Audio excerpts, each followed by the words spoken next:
नमस्कार, मैं हूं मनोज वर्मा और आप देख रहे हैं अटेंशन। और अटेंशन में आज बात होगी वोटर्स का कमाल किसका धमाल। जी हाँ, ये सवाल इसलिए क्योंकि तीसरे चरण में बम्पर वोटिंग हुई, खासकर गुना, विदिशा और राजगढ़ सीट पर। जाहिर है कि इन तीनों सीटों पर दिग्गज नेता चुनाव लड़ रहे थे। तो क्या यह समझा जाए कि नेताओं की लोकप्रियता की वजह से वोटिंग परसेंटेज बढ़ा या फिर कुछ और ही इसका कारण है।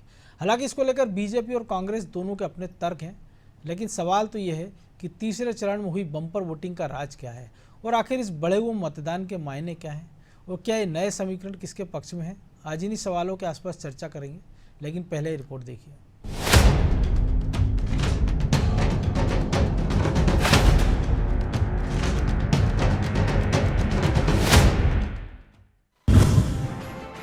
दिग्गजों का दिखा दम,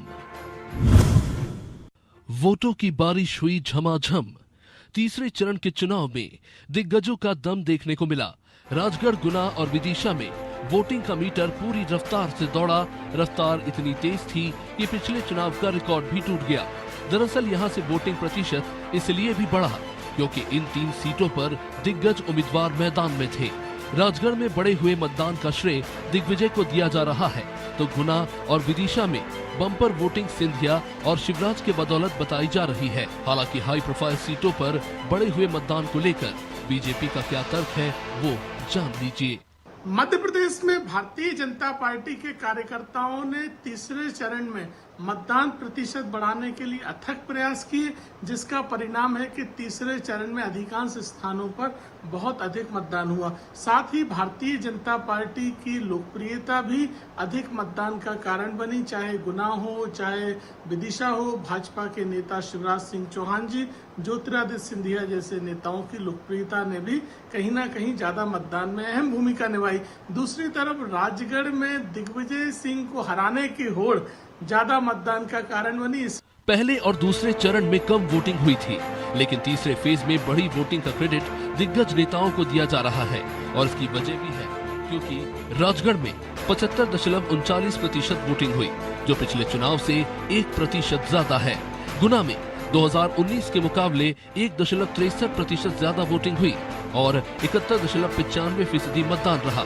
ऐसा ही विदिशा में 74.5% मतदान हुआ। यहाँ भी पिछली बार की तुलना में 2.26% ज्यादा मतदान हुआ। हालांकि आंकड़ा अभी और बढ़ सकता है। वही कांग्रेस इन आंकड़ों को अलग नजरिए से देख रही है। महंगाई की बात करके सरकार में आए थे, महंगाई पर ध्यान नहीं दिया। 2 करोड़ लोगों को रोजगार हर साल देने का वादा हुआ तो नहीं हुआ। निश्चित तौर पर इस चुनाव में कोई भी ऐसा मुद्दा सांप्रदायिक हो, धार्मिक हो, नहीं चल पा रहा है और सीधा एक प्रश्न है विकास, और विकास पर चुनाव केंद्रित हो गया है।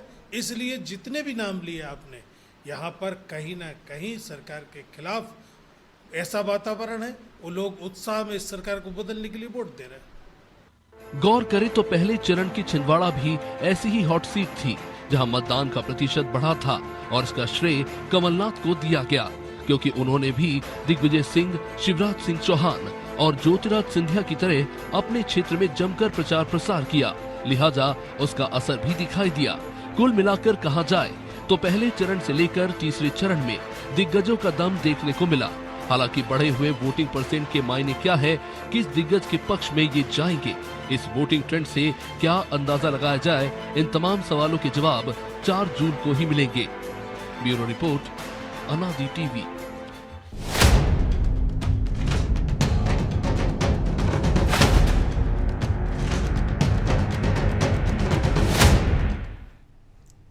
तो इसी मुद्दे पर चर्चा करने के लिए हमारे साथ जुड़ गए वरिष्ठ पत्रकार अशोक शुक्ला और हमारे सहयोगी प्रभु पटेरिया और ब्रजेश चौक से। तो शुक्ला जी, हमने इस पर पहले भी कई बार चर्चा की है, लेकिन तीसरे चरण में ऐसा लग रहा है कि नेताओं की मेहनत या संगठन की मेहनत रंग ला रही है। लेकिन उसमें भी ये है कि 3 सीटों पर ही वोटिंग परसेंटेज बढ़ा है, लेकिन बाकी सीटों की बात करें हम, अगर भोपाल की, भिंड, मुरैना, ग्वालियर, तो वोटिंग परसेंटेज कम हुआ है।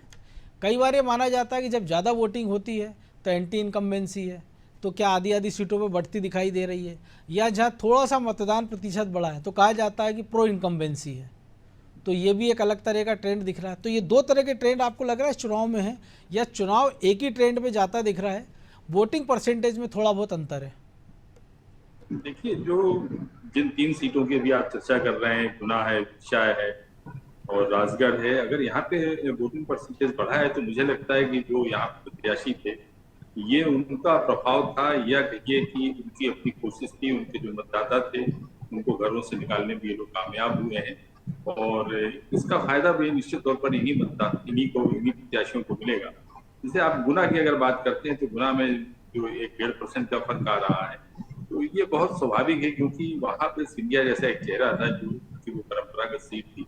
पिछली बार वो कांग्रेस से वहां पे प्रत्याशी थे, और तब भी आप देखिए मोदी लहर में भी जो जीत का अंतर था, जो प्रतिशत का अंतर था, जो इनके प्रतिद्वंदी थे केपी यादव, इनके बीच में 10.66% का अंतर था। मतलब वहां भी काफी मजबूत थे। और इस बार जब सिंधिया जो है बीजेपी के टिकट से हैं, तो बीजेपी का वोट, जो कैडर वोट है वो, और प्लस जो सिंधिया का वोट है, जो सिंधिया समर्थक है, उनको मिलाकर निश्चित तौर पर यहाँ पे जो है वोट प्रतिशत थोड़ा या सा उसको बढ़ा कह है। सकते हैं जो बीजेपी के काडर की मेहनत। जी जी बिल्कुल, ये बीजेपी के काडर की मेहनत कहें या सिंधिया के जो समर्थक होंगे, उन्होंने महाराज के लिए मेहनत की होगी, पुत्रों को घर से निकाला होगा। और जो विदिशा की बात आप कर रहे हैं, तो विदिशा में जो लाडली बहना योजना का इम्पैक्ट है, मुझे लगता है कि शिवराज की जो मौजूदगी है वहां पर, इसके चलते वहां पर थोड़ा सा और वोट प्रतिशत बढ़ा होगा वहां पर विदिशा में। पिछला चुनाव भी अगर आप देखें तो वहां पर एक बड़े अंतर से बीजेपी वहां पर एक चुनाव जीती थी, और ये अंतर जो था, मतलब काफी बड़ा अंतर था, जिसको काट पाना मुझे नहीं लगता है कि प्रताप जी। राम शर्मा के नुकसान होगा। वहां जो भी कोशिश थी वो शिवराज जी की, आप कहें कि शिवराज जी का एक प्रयास था कि वो रिकॉर्ड मतों से जीते, हालांकि वो मुख्यमंत्री थे मध्य प्रदेश के, और कई बार वो कई मौकों पर कह चुके थे कि वो दिल्ली की राजनीति करने नहीं जा रहे हैं, प्रदेश में रहेंगे, प्रदेश की जनता की सेवा करेंगे। लेकिन इस बार उनको मोदी जी ने ये कहकर कि मैं इन्हें दिल्ली ले जाना चाहता हूँ, तो मुझे लगता है कि इसका भी असर हुआ।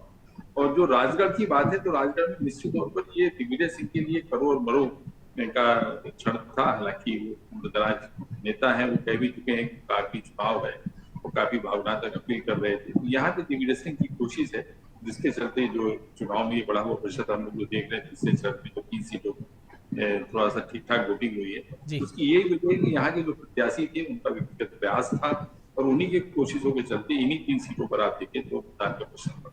बिल्कुल प्रभु जी, मुद्दा विहीन चुनाव, ये हम लगातार इस पर कई बार बातचीत कर चुके हैं, लेकिन क्या जिन क्षेत्रों की हम बात कर रहे हैं वहाँ प्रत्याशी मुद्दा बन गए थे? क्योंकि अगर हम विदिशा की बात कर रहे हैं, राजगढ़ की, गुना की, और अगर प्रत्याशी मुद्दा थे तो क्या केवल बीजेपी के, क्योंकि अगर बात करें दोनों जगह बीजेपी के बड़े चेहरे थे मैदान में, गुना की बात कर लें, विदिशा की, लेकिन राजगढ़ में कांग्रेस के चेहरा दिग्विजय सिंह बड़ा चेहरा था। तो ये बड़ा संशय वाला वोटिंग पैटर्न आपको लग रहा है कि ये? देखिए मनोज जी, एक मध्य प्रदेश में, कहें पूरे देश में एक माहौल बनाने की कोशिश की गई थी विधानसभा चुनाव के दौर से।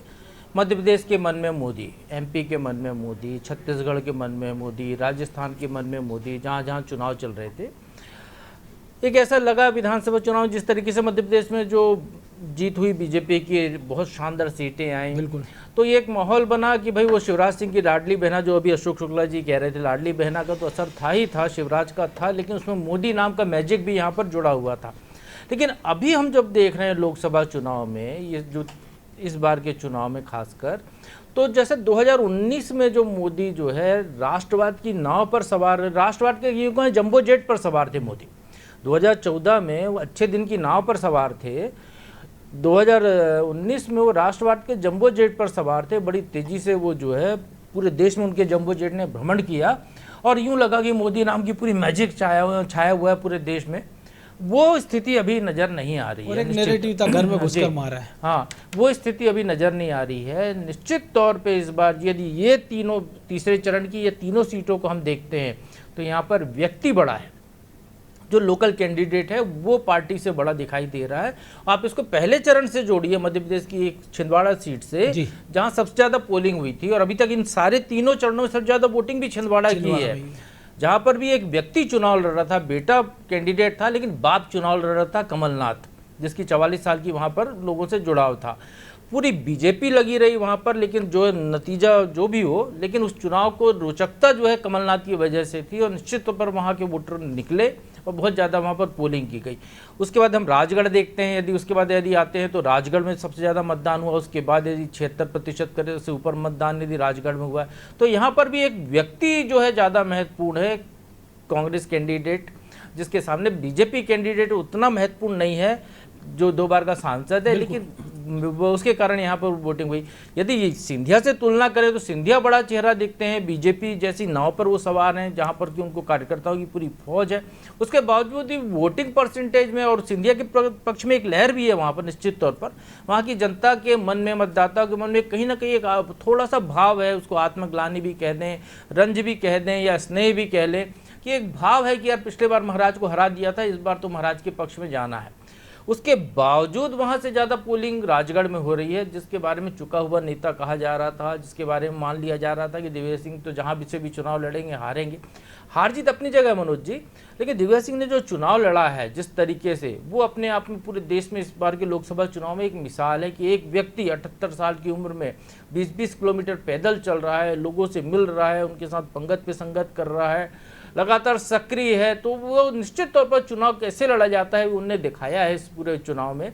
तो वो जनता ने वहाँ पर अच्छी वोटिंग की। और विदिशा की यदि हम बात करें तो शिवराज सिंह चौहान विदिशा संसदीय क्षेत्र के जैत उनका मूल घर है, वहाँ पर उनकी खेती बाड़ी है पुश्तैनी, लेकिन उनने विदिशा में ही अपना फार्म हाउस बनाया, विदिशा से एक उनने अलग जुड़ाव रखा है। चाहे वो मुख्यमंत्री थे तब भी हर हफ्ते वो विदिशा जाते थे, उसके पहले तो सांसद रहे तो विदिशा में ही घर लेके वो वहाँ पर किराए पे रहते थे। तो एक जो जुड़ाव विदिशा से शिवराज सिंह चौहान का उस संसदीय क्षेत्र से, जहाँ पर वो कई साल बाद लौट कर आ रहे चुनाव मैदान में वापस, तो निश्चित तौर पर उसका भी असर वहाँ पर दिखा है, क्योंकि वहाँ शिवराज सिंह को बच्चा बच्चा जानता है, बूढ़ा भी जानता है, और शिवराज सिंह बिल्कुल वैसे मिलते हैं जैसे उसके घर के सदस्य हों। तो निश्चित तौर पर तीसरा चरण आते आते मध्य प्रदेश के लिहाज से तो ये कह सकते हैं कि यहाँ जो कैंडिडेट है वो पार्टी और पार्टी के जो बड़े लीडर हैं उनसे बड़ा चेहरा बनकर कम से कम इन 4 सीटों पर तो उभर कर सामने आया है। बिल्कुल। तो ब्रजेश जी, इसी से जुड़ा एक और सवाल चूंकि मैं आपसे पूछ रहा हूँ, क्योंकि हमने देखा था दिग्विजय सिंह पिछला चुनाव भोपाल से लड़े थे, तो भोपाल के 61 साल के इतिहास में सर्वाधिक वोटिंग हुई थी और 3.5 लाख वोटों से चुनाव हार गए थे दिग्विजय सिंह। तो ये जो वोटिंग अगर राजगढ़ की हम बात करें तो ये अगर उसको अलग अलग विधानसभा क्षेत्रों में आपने अच्छा डिटेल में डिस्कशन किया है, तो मुझे लगता है आप दर्शकों को बेहतर बता पाएंगे कि जो पॉकेट्स में अलग अलग विधानसभा क्षेत्रवार जो वोटिंग हुई है वो क्या संकेत दे रही है? वो क्या दिग्विजय सिंह के लिए चिंता का सबब है या बीजेपी के लिए चिंता का सबब है, या असमंजस 4 जून तक बना रहेगा? देखिए मनोज जी, देश में यदि हम बात करें तो 2 तरह के लोग हैं, एक तो मोदी के पक्ष में और मोदी के विरोध में।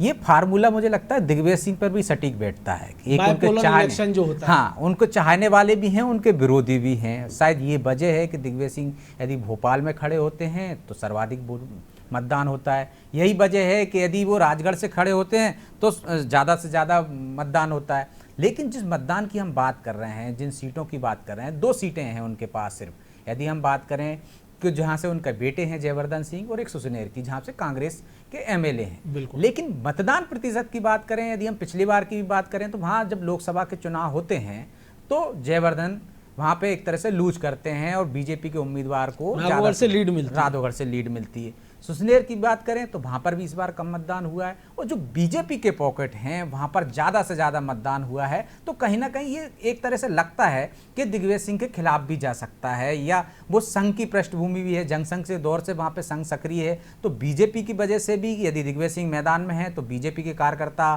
संघ के कार्यकर्ता ज़्यादा सक्रिय हुए। क्या बीजेपी की वजह से ये मतदान प्रतिशत बढ़ा है? क्योंकि दिग्विजय सिंह एक तरह से बीजेपी के लिए वो एक चुनौती रहते हैं, या दिग्विजय सिंह के बारे में ये कह सकते हैं कि बीजेपी उनके मामले को लेकर ज़्यादा सजग रहती है, उनको हल्के में नहीं ले सकती, हल्के में नहीं लेती है, या फिर वो चाहती है कि उनको लगातार एक तरह से हिंदू विरोधी चेहरा करने की कोशिश की जाती है, जिनको वो उस वजह से, चाहे हमने भोपाल में देखा प्रज्ञा ठाकुर को भावनात्मक चिट्ठी बड़ी चर्चा में रही मतदान के पहले, और आप देखिए उन्होंने भावनात्मक माहौल बनाने की भी कोशिश की कि मैं आखिरी चुनाव है मेरा, जिस तरह से केंद्रीय गृह मंत्री अमित शाह ने जो बयान दिया था उसको किस तरह से उन्होंने मुद्दा बनाने की कोशिश की कि जनाजा निकालें। तो दिग्विजय सिंह 10 साल मुख्यमंत्री रहे हैं मनोज जी, और 10 साल में राजगढ़ का हर व्यक्ति वीआईपी था। यदि वो भोपाल आ रहा है, हमीदिया हॉस्पिटल जा रहा है, या किसी भी सरकारी दफ्तर में जा रहा है, तो उसे दिग्विजय सिंह से सीएम हाउस से फोन लगाने की जरूरत नहीं, उसे वीआईपी ट्रीटमेंट मिलता उसकी था, पगड़ी उसकी तो पहचान थी पगड़ी उस दौर उसकी में। पहचान हो गई थी, एक अलग माहौल था। तो वो दौर भी राजगढ़ के लोगों ने देखा है,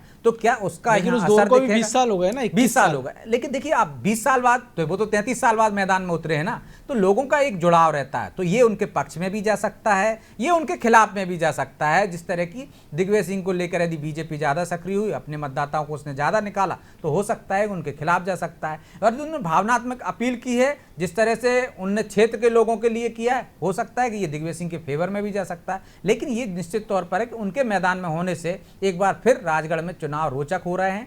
और उस नहीं, जिक्र रोचकता का इसलिए क्योंकि उनके भाई एक लंबे मार्जिन से अभी चुनाव हारे थे, लक्ष्मण सिंह, और बेटे की लीड घटकर 5000 के अंदर आ गई थी लगभग। देखिए मनोज जी, जब राजगढ़ में जब कांग्रेस रही, लगातार कम समय में चुनाव हुए, तो तब कांग्रेस सरकार में थी, इसलिए कांग्रेस वहां जीतती रही। वैसे जनसंघ की पैठ है वहां पे और आरएसएस की पैठ है। तो दिग्विजय सिंह जब पहले सांसद रहे थे, वो भी ज्यादा मार्जिन से नहीं जीते थे। बिल्कुल। लक्ष्मण सिंह आप देखिए कि बीजेपी में आने के बाद भी हार गए थे। एक बार वो बीजेपी में रहे, जीत गए, फिर दूसरी बार में चुनाव में हार जाते हैं। 2009 में हार गए। 2009 में हार जाते हैं। और कौन हराता है? एक उन्हीं का जो दिग्विजय सिंह के करीबी व्यक्ति रहता है, वो हरा देता है, जो सरपंच रहता है। तो आप देखिए वहां की परिस्थितियां अलग है। तो इस बार दिग्विजय सिंह के लिए भी एक तरह से परीक्षा है कि उन्होंने क्या बोया था और अब क्या काटने वाले हैं। तो इससे साबित हो जाएगा कि दिग्विजय सिंह अपने गृह क्षेत्र में मजबूत हैं, या जिस तरह से उनकी लैंग्वेज आ रही है, जिस तरह से बयान आ रहे हैं कि उनके कार्यकर्ताओं को काम नहीं करने दिया, उनके वोटरों को निकालने नहीं दिया, तो क्या ये हताशा है? क्योंकि निश्चित तौर पर जो राजनीति में वो माहिर है, वो समझ सकते हैं कि वहां पर किस तरह की परिस्थितियां, किस तरह के परिणाम आते हैं। बिल्कुल। तो शुक्ला जी, एक और चीज़ है, कांग्रेस के प्रवक्ता को भी आपने सुना होगा, हमने भी सुना है, वो कह रहे थे महंगाई रोजगार मुद्दा था इसलिए वोटर बढ़ चढ़ कर निकला। लेकिन जिन सीटों पर कांग्रेस खुद को मजबूत मान रही, भिंड, मुरैना, ग्वालियर की बात हो रही थी, राहुल गांधी की यात्राएं निकली, और विधानसभा क्षेत्र के जो समीकरण थे वो भी उनके पक्ष में थे। लेकिन बावजूद उसके अगर वहाँ कम मतदान है, फिर उसको कैसे देखा जाए? क्या ये मुद्दे वहाँ पर असरकारी नहीं रहे कांग्रेस के? इन 3 क्षेत्रों में असरकारी रहे, बाकियों में नहीं रहे, भोपाल में नहीं रहे। देखिए, जो मतदाताओं को प्रभावित करने वाले मुद्दे होते हैं, उसमें बेरोजगारी भी है, महंगाई भी है, करप्शन भी है, लेकिन क्रेडिबिलिटी घटी है। ये राजनीतिक पार्टियों की जो विश्वसनीयता है वो घटी है। ये हर बार करते हैं, मतलब ये विपक्ष के मुद्दे हो गए हैं। ये जो भी पार्टी विपक्ष में रहती है वो इन्हीं मुद्दों को उठाती है और इन्हीं को लेकर वो जनता के बीच में जाती है। अब जैसे एक ब्लैक मनी का ही आप देख लीजिए थोड़ा सा, 2014 के पहले ब्लैक मनी एक बड़ा इशू था, और उसको लेकर भारतीय जनता पार्टी की जो दावे थे, उसके बाद में फिर सरकार बनने के बाद में क्या हश्र हुआ उसका। महंगाई भी इसी तरह का मुद्दा थी, इंदिरा गांधी के जमाने में शुरू हुआ था, रोटी कपड़ा और मकान, और गरीबी हटाओ, भुखमरी दूर करेंगे, ये सब चीजें होती रही हैं। चुनाव में ये सब मुद्दे रहे। अब जनता के सामने जो है इनकी विश्वसनीयता घटी है, पार्टियों की कोई विश्वसनीयता नहीं रह गई है। इसलिए खैराती योजनाएं जो होती हैं, जिसको लाभार्थी कहते हैं, जिसकी डिलीवरी भी हो रही है और जो डिलीवरी मिल रही है, तब तो सबसे बड़ा मुद्दा ये है कि कौन सी पार्टी जो है जनता को क्या बांटने जा रही है। कोई रिजर्वेशन बांटने जा रहा है, कोई मुफ्त अनाज बांटने जा रहा है, मतलब या एक ही रहना, 1 लाख की बात हो रही है, तमाम सारी चीजें निकल के आ रही हैं। बिल्कुल, ये सब बातें हो रही हैं। तो अब जनता जो है इन मुद्दों के आधार पर वोट डालने जा रही है, मुझे लगता नहीं। व्यक्तिगत जो लोकप्रियता है किसी भी नेता की, वो बहुत महत्वपूर्ण है। आज देश के अंदर अगर लोग वोट करने जा रहे हैं तो मोदी की लोकप्रियता पे वोट करने जा रहे हैं, मोदी को देखकर वोट करने जा रहे हैं। और इस चुनाव में भी आप देखिए सारे मुद्दे पीछे हैं, सबसे आगे तो मोदी जी हैं, और कई स्थानों पर तो मोदी जी ने खुद भी ये कहा कि आप मुझे वोट दीजिए। और जो प्रत्याशी हम देख रहे हैं जो चुनाव लड़ रहे हैं, वो भी अपने लिए वोट नहीं मांग रहे, वो कहते मोदी जी के लिए वोट दीजिए। तो इस चुनाव में जो व्यक्ति है वो महत्वपूर्ण है। बल्कि मैं तो ये कहता हूँ कि नेता बड़े और पार्टी छोटी हो गई है।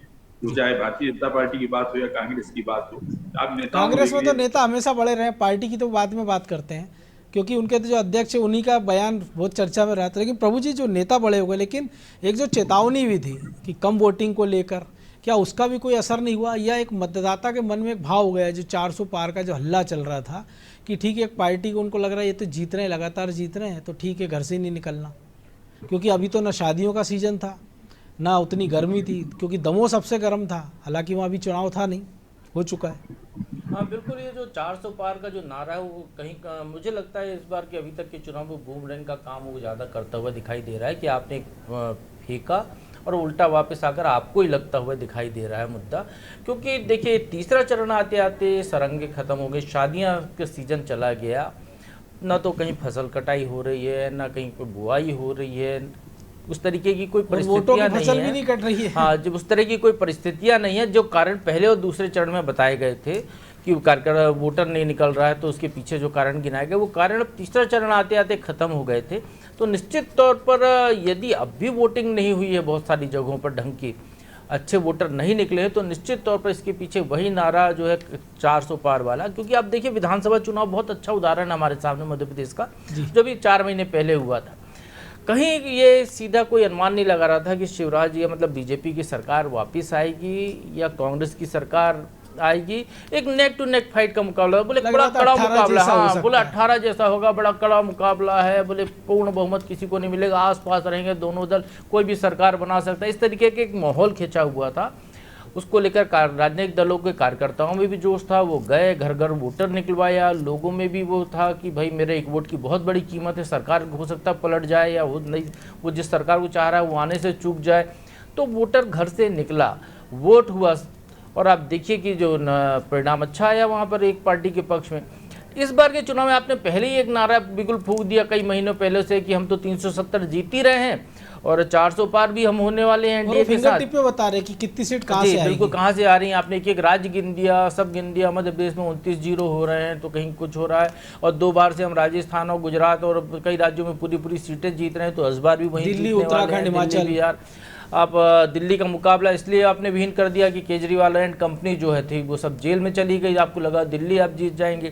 तो इस तरीके की जो परिस्थितियां निर्मित हुई, तो कहीं ना कहीं वोटरों कार्यकर्ताओं को भी उनको लगा कि अभी तो हमने 4 महीने पहले अटूट मेहनत की, अब आराम का सीजन है, तो घर बैठकर आराम करें। 400 सीट पार तो हो ही रही है, 272 तो आ ही जाएंगी हर हाल में। मोदी की गारंटी है जी, मोदी जी की गारंटी पर गारंटी है। मोदी जी गारंटी नहीं है मनोज जी, सारी गारंटियों की गारंटी नरेंद्र मोदी की गारंटी है। मतलब आज कोई सीपीआई वाला गारंटी दे, कांग्रेस दे, आम आदमी पार्टी दे, सबकी गारंटी की एक गारंटी नरेंद्र मोदी की गारंटी, जो यदि कहते हैं उसका अर्थ निकाला जाए तो कुछ ऐसा अर्थ भी निकलता है। तो ब्रजेश जी गारंटी की गारंटी, लेकिन क्या कोई गारंटी लेने की स्थिति में राजनीतिक दल तमाम ज़्यादा करें कि वोटिंग का जो पैटर्न है वो किसके पक्ष में जा रहा है, खिलाफ जा रहा है? क्योंकि सब मुझे लगता है 4 जून का तो इंतजार करना होगा। हम भी कोई प्रेडिक्शन नहीं कर रहे हैं, केवल समझने का प्रयास कर रहे हैं दर्शकों के लिए। देखिए मनोज जी, जब तक चुनाव नहीं हो जाते हैं या परिणाम नहीं जाते हैं, हर राजनीतिक दल वोटर को अपने पक्ष में बताता है। वो कहता है कि हमें ही वोट दिया है। कांग्रेस से यदि बात करो तो वो कहते हैं कि जो वोटर निकला है वो हमारा निकला है, बीजेपी का वोटर नहीं निकला।